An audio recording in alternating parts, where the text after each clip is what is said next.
Good evening. Welcome, welcome. Nice to see you all. Last week I was on the East Coast, and the second night I was there, it snowed. And it was just this beautiful snow with these giant, white puffy flakes, and it snowed all that day too. And then, but just waking up in the morning and looking out and seeing how everything had this beautiful, white cloak on it. It wasn't windy. There was something that I just felt really touched by that. I felt really touched by, I don't know, just being a Californian, right? Here in the Bay Area, I don't see snow that often. But there was also a certain, maybe a little letting go or a little sense of, that happened. And I want to talk about this a little bit, about how ordinary moments, for me it felt a little extraordinary to be with the snow. And I knew that it might snow, so I had brought all kinds of warm gear. So it was fun for me to be outside when it was snowing.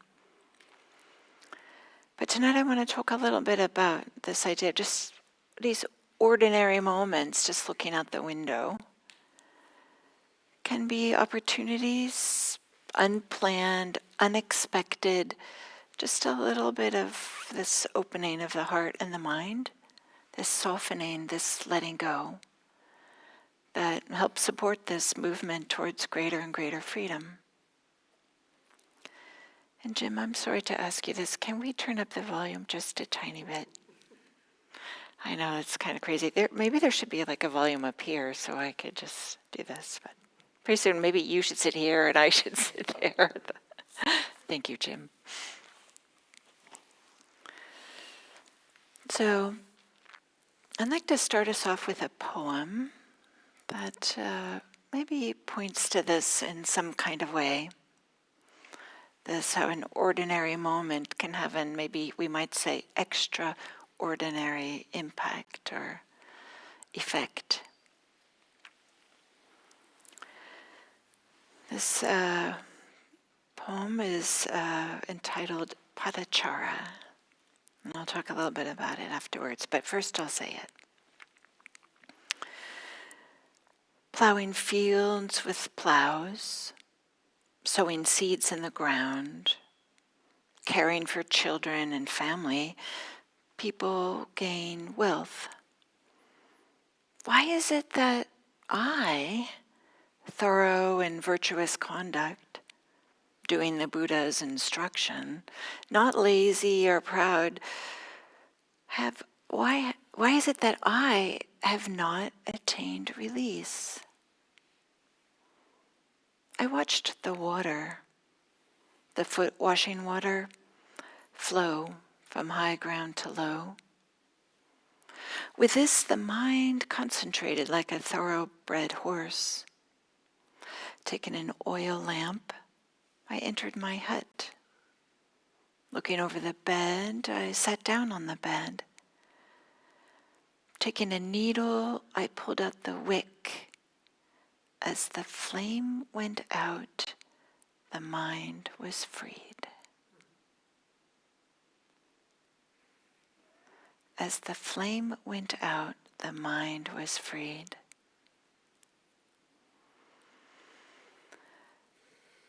This poem begins with this person noticing, well, other people are getting what they want.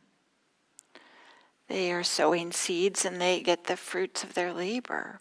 They're raising a family and they have the benefits of being in a family. And why isn't this person who really wants to have freedom, why can't they have freedom? There's something very beautiful about this because it feels so human. When we want something, and there can be this sense of like, well, other people either have that or have what they want. Why can't I get what I'm doing what I think I'm supposed to be doing?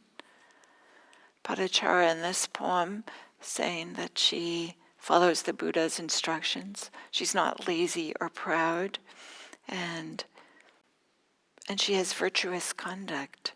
So she's doing what she believes she should be doing.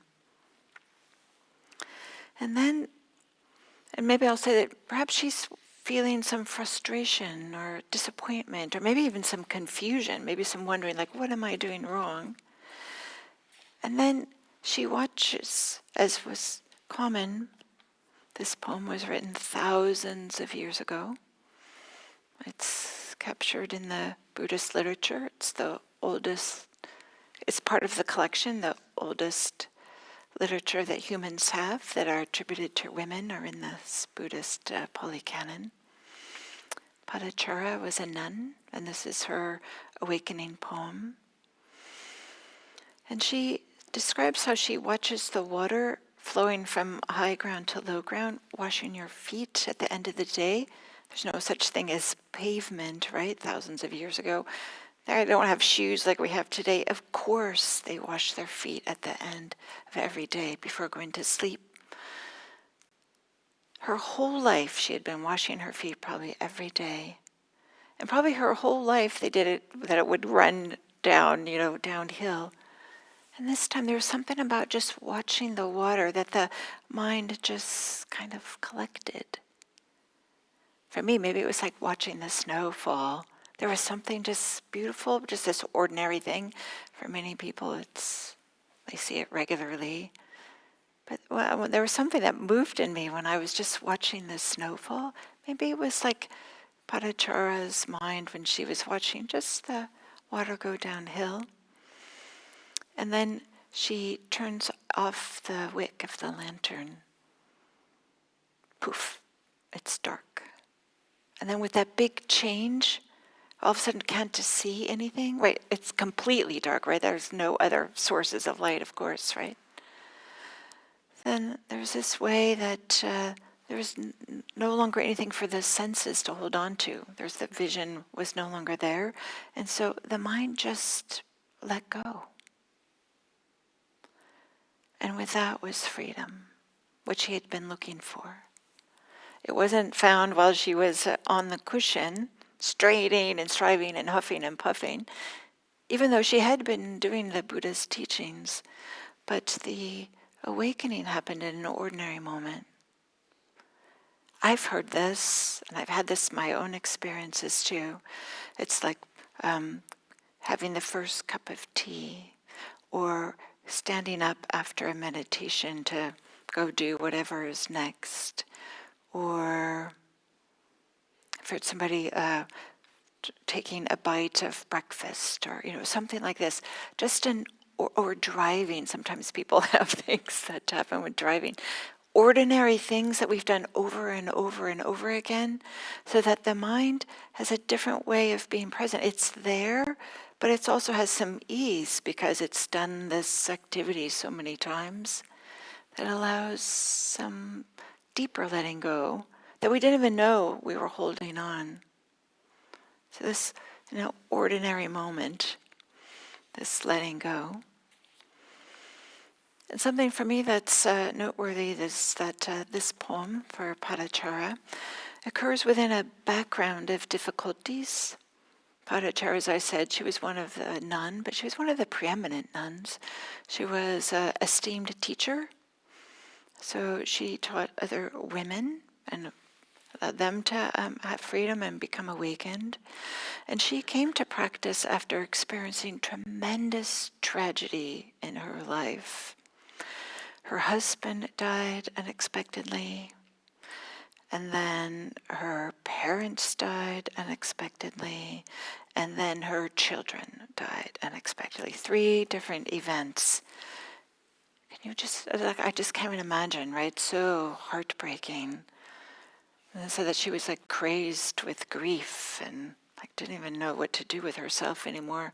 I can only imagine. Just terrible. So then she meets the Buddha accidentally, and the Buddha could see that, oh, here's this poor person. He's really suffering. And the Buddha gives her some teachings. And I'm imagining that she thinks, I've lost everything. I might as well do these practices. What else is there? So, and she, in the poem that I just read, she talks about her virtuous conduct in doing the Buddha's teachings and it not being lazy or proud. So she probably gave herself wholeheartedly. She did ordain and then became awakened. So the Buddhist scriptures, maybe I'll back up and say, as I mentioned, this is part of the Therigatha, which is this collection of women's poems for women's awakening experiences. And they have some unique feminine topics. So it feels like it's not just men writing about women. It definitely feels like women's voices. And just in general, we could say, the Buddhist literature, there has this, these maps of the path of practice and lots of lists and, things to do. And it's beautiful. I love this kind of stuff. But it also has poetry. Something different, right? That touches a different aspect of us. Maybe there's seasons in our practice, seasons in our life where we don't want to do lists and some structured practice. We want to maybe just follow our heart. Or maybe there's a time when we do want to do lists and practice and feel like, okay, what should I do next? And follow the instructions in that kind of way. I appreciate so much that there's both there, and I would say practice requires both. Both some of this diligent effort and structure, and then some opening up and softening and unstructured. Letting ourselves be touched by our experiences, making some room so that some of these ordinary moments might open up into something extraordinary. So there's this idea that we find in the Buddhist scriptures of this word Kalyana. It can be translated as beauty, beautiful. But we might say spiritual beauty because it's not about what's visually pleasing. It's not about aesthetics. It's this beauty that, touches us in some kind of way. This beauty where there's a feeling like, wow. So it might be aesthetically pleasing, but it's more a quality of the inner life. Maybe it's feel like the heart getting simpler in some way, or maybe there's a unclenching, ungripping that we didn't even know there was a gripping. There's a sense of, when we're touched by something. Often it's easy to think about this with visual art or maybe certain music, but there's often just maybe seeing children playing and just playing in a fun, playful way, and there can be something very sweet about that just feels great. Maybe there's the mind not needing to argue with the present moment for the time being. The mind just being with what's there. And it's we find in the suttas also this expression that the Dharma is beautiful in the beginning. The Dharma is beautiful in the middle, and the Dharma is beautiful in the end. There's so many different ways we can interpret that, but I kind of like thinking it's just through and through, and it doesn't matter from which angle you're looking at the Dharma or experiencing the Dharma. There's this beauty all throughout. And some of this poetry can help us touch into that. And for some of us, we like the lists too. Maybe there's some of the beauty also. And I would say, we need both more of the structured and the more poetic. We need both, maybe clear guidelines can be really helpful, and maybe some inspiration can be really helpful. So now I'd like to read another poem by another nun. Her name was Citta. And this is how this poem goes. This is translated by Bhikkhu Sujato, I should say. Though I'm skinny, sick, and very feeble, I climb the mountain, leaning on a cane. having laid down my outer robe and overturned my alms bowl, propping myself against a rock, I shattered the mass of darkness. Very simple, climbing a mountain, even though it's difficult. In some kind of way, it can feel like our lives are like climbing a mountain. We're just one foot after the other, and sometimes it's not so easy. Sometimes it feels like we're going uphill. And I appreciate that in this poem, she's leaning on a cane, leaning on a staff. She's recognizing that it can be helpful to have support, and so she's using support. And this way it's, kind of like, obvious as something that she's holding, but there's some real wisdom in asking for support, getting support, recognizing that sometimes we need support. And then she puts everything down. And here it's mentioned literally. She puts down the alms bowl. She puts down her outer robe. She's a nun, so the monastics have outer robes and inner robes. So she puts down the outer robe. And then she puts down the body. She sits down. And then there's a way in which just everything gets put down and released. We could just ask, well, what would it be like for us to put down whatever it is that we're carrying that's extra?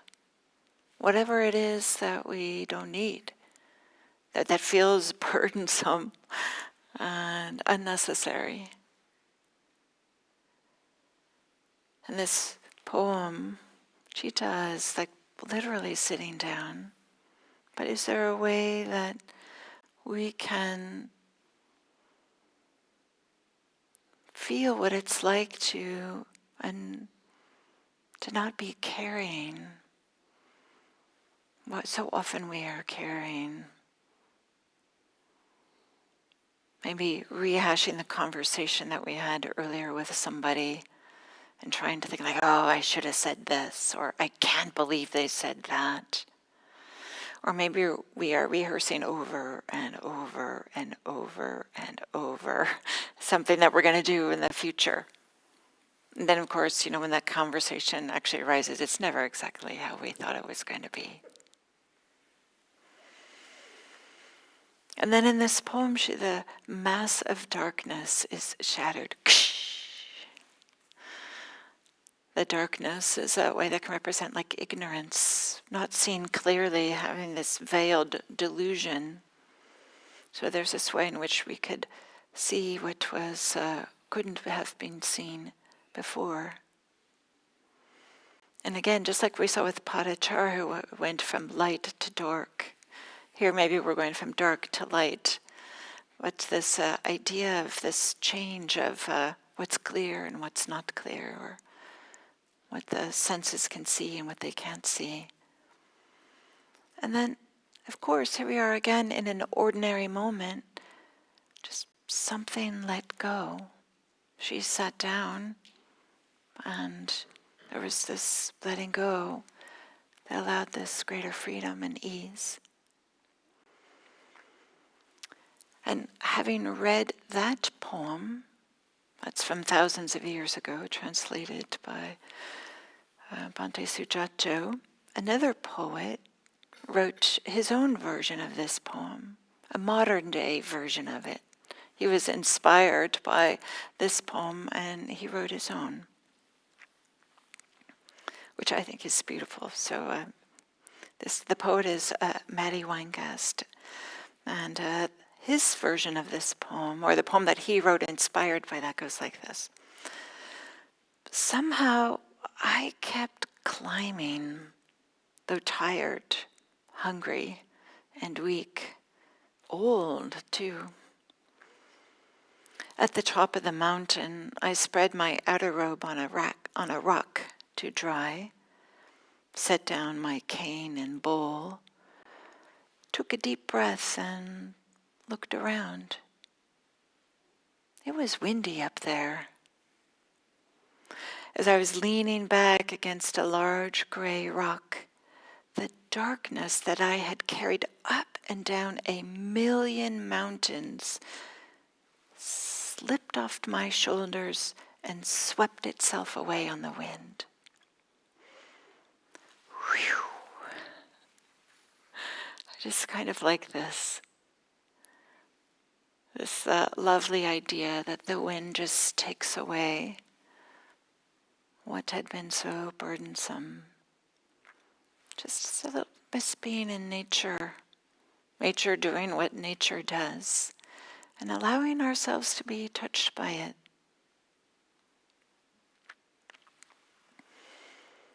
Here's another poem. This one, the nun's name is Sama. It includes this expression that she went forth. That means to ordain. So she became a nun. And again, this idea of the bowl. This is an alms bowl. The monastics have all their meals in alms bowls.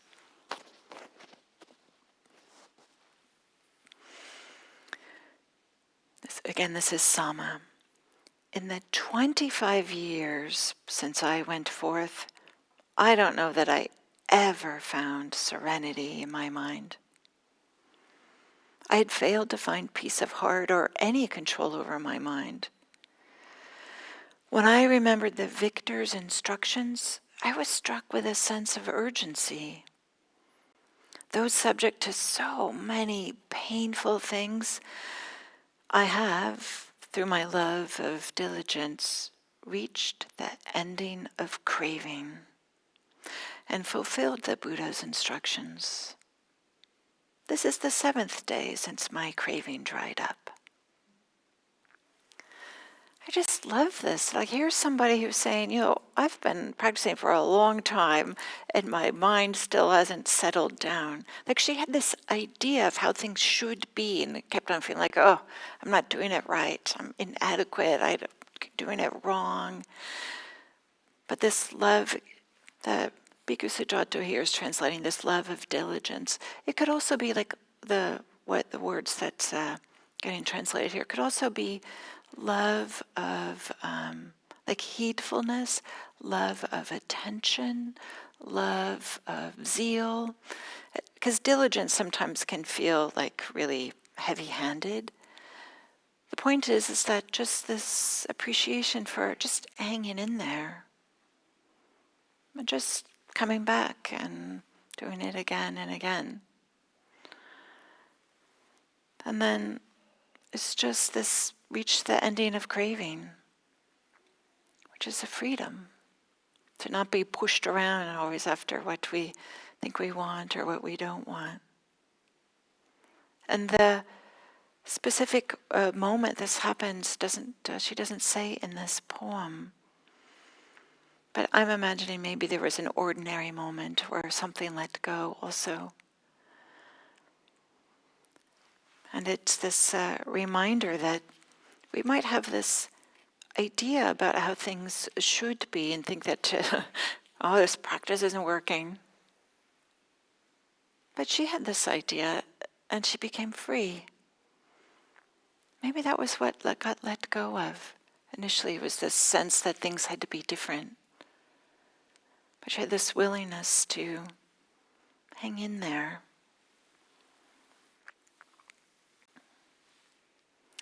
So then this same poet, this contemporary poet, Matty Weingast, he read that poem that I just read you, and he wrote his own poem, inspired by Sama, this nun. And this is his version, which has a little bit of whimsy, and which I appreciate very much. After 25 years on the path, I'd experienced almost everything except peace. When I was young, my mother told me that I would find true happiness only in marriage. Remembering her words all those years later, something in me began to tremble. I gave myself to the trembling.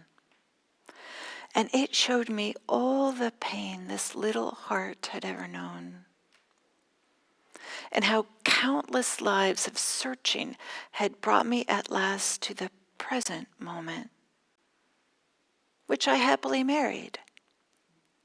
Can you imagine? We've been living together ever since without a single argument. Just this great idea, right? This kind of like this twist.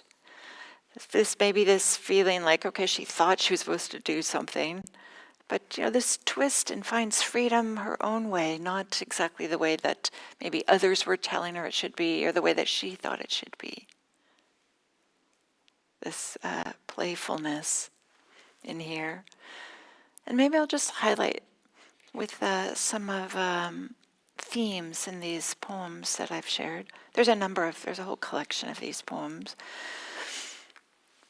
Some themes there's difficulties on the path. All these poems are mentioning this in Patacara, the first one, this feeling that everybody else is getting what they want. They're farming and getting the fruits of their labor. Well, why aren't I getting, I'm working so hard, why don't I find it? And then plus her backstory of having her whole family die through a different sequence of events. Citta, which was the second poem, she was climbing up the mountain and feeling very weak and needing a cane. And then Sama, the third poem, not finding peace despite being a monastic for 25 years. So that's one of the themes that we see in these poems, but also we see that all of these poems, these women, they express this sense of confidence and maybe a little bit of delight. There isn't this hemming and hawing, but there's a directness and a clarity that I appreciate very much. Like, this, you can imagine them sitting up straight and just saying this, right? Instead of being, I don't know, shy or coy or something like this. There's something beautiful about this. Because it doesn't feel boastful. It just feels like this is what happened. And I'm sharing it, what happened. And we could ask, what would it be like for us to have that kind of confidence and delight in our own practice? Because there's a way we can feel like, okay, I should go meditate. One more thing on the to-do list. Or sometimes when I meet people for practice discussions, I'm surprised. One of the first things they'll say is like, oh, I haven't been meditating regularly. That is not my concern. My concern is like, what's happening in the heart and the mind, and how are you meeting your life, and these types of things. Meditation practice is a tremendous support, but it's not the only measurement of how we practice and how our practice is going. And then there's this theme of a shift that happens in between ordinary moments. Turning off the lamp, leaning against the rock after climbing a mountain, following her love of practice, then this ordinary moment that arises. And then also this theme in these three different poems, their awakening, that freedom that they're discovering is described in different ways. It's not like there's only one description and it shows up in only one way. Patacara, her mind was freed. And with Citta, she shattered the mass of darkness, delusion or ignorance, we could say. Sama had the ending of craving. So it's not like it's one exact experience for everybody. And I know, talking to practitioners, when they are experiencing some more freedom in their lives, it's not like everybody says the exact same thing. Of course not. Because the particulars of our lives are all different. And the way that we show up for our life is different. So the freedom will be experienced differently. And then maybe I'll read this one last poem. This is from Matty Weingast. He was inspired from a poem from this original in the Therigatha. I'm not going to read the original one. I'm just going to read Matty Weingast's version. There's something kind of tender. At least I find it tender. And he titled this Grandma Sumana. Sumana is the name of the nun, but in the Pali it's more like Samana who ordained late in life.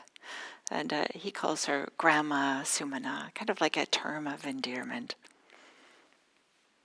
And here's her poem, according to Matty Weingast. After all those years looking after others, this old heart has finally learned to look after itself. Each act of kindness, a stitch in this warm blanket that now covers me while I sleep. I don't know, there's something very sweet about this. Sometimes we can be taking care of others and not recognizing how maybe in some ways we've abandoned ourselves and some part of, maybe in some aspects of ourself, or maybe it's not uncommon for some people to always be taking care of others and not be present for their own life and taking care of themselves.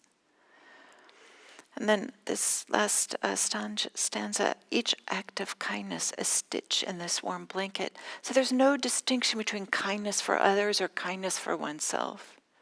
It's just this kindness helps create something that covers us as we sleep, a way in which we can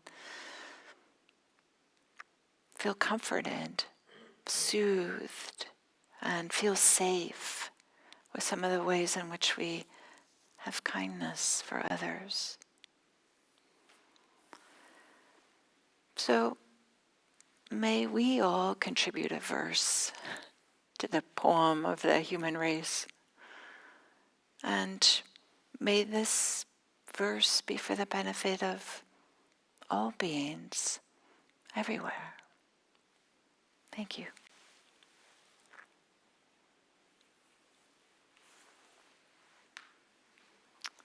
And now I'd like to open it up to see if there's some comments or questions.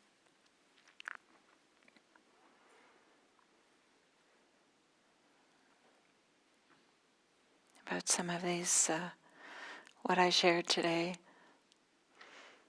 some of these poems, and this idea that ordinary moments can be a source of letting go.